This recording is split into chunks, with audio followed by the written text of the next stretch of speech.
Welcome to Project HeadCanon. This is the 15th video of the Content Crosshair series, in which we closely examine individual pieces of Star Wars media to judge whether or not they should be considered canon within the project. In this video, we're covering all the miscellaneous stuff associated with the Droids franchise that we haven't covered in the last two videos. As with the last video, we'll go one by one. First, we have the video game called Star Wars Droids, released for the Commodore 64 in 1988. I played some of it using an emulator, and it's pretty boring. There's not much in the way of plot, and what plot there is involves the From Gang, who are the antagonists of part of the Droids TV show, which we cut 2 videos ago. So I don't think cutting this game entirely will be too controversial. Next, we have a few books. First is the book simply called Droids by Plaza Joven, which was originally released only in Spanish. I wasn't able to find a translated version anywhere, but I did find a few articles discussing it.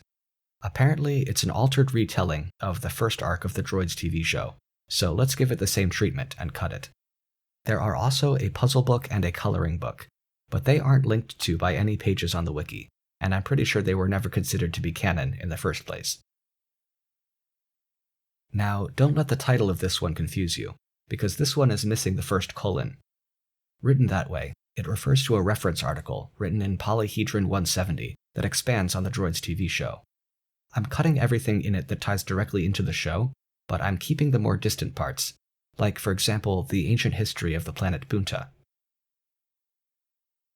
There were 2 reference articles published on StarWars.com called the Droids Re-Animated.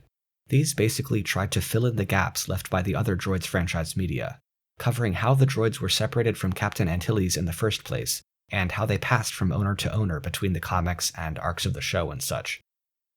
Without the show and comics to underpin them, they don't offer much that's substantive or meaningful.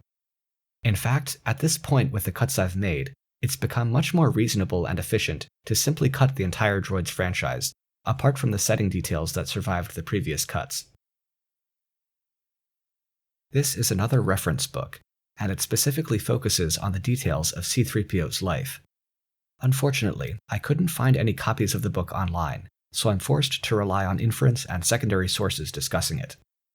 It was published in 1999, after The Phantom Menace, but given that the other 2 prequel films had barely begun development then, it almost certainly misses out on some important details from that time period. Based on the text on the wiki that references it, it is clear that the book also covers the time when the other media in the Droids franchise is set, acting as a gap filler, kind of similarly to the Droids Re-Animated. Now that I've decided to cut the Droids franchise mostly wholesale, this poses a bit of a problem. Without being able to read the book, especially the parts that don't overlap with the Droids franchise, I can't make a ruling in good conscience. So instead, I'll do something that I haven't done before. I'll declare the parts of the book that tie into the Droids franchise to be non-canon, but I'll reserve judgment on the rest of it until I can either find a copy somewhere or give up on it. In the meantime, I'll put a note on the loose ends page about it. In 1985, Kenner released the Droids line, comprising a few action figures. Technically, these show up on the wiki as sources, not appearances, but for the sake of completeness, I'll delete them. That won't affect any actual content on the wiki, except for deleting a few files. The same goes for the Spanish card game released in 1986 called Droids Ewoks. Being a source rather than a true piece of media, it's also negligible to cut. And with that, we are done with the Droids franchise.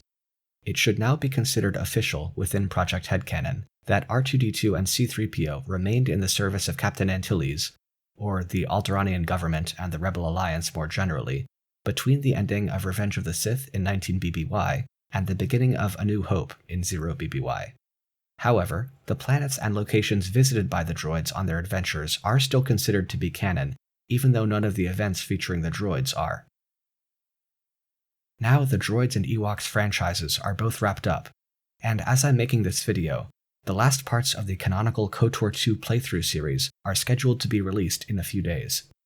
For the next video, I think it's worth going back over that series, just to tie off any loose ends. Until then, may the Force be with you.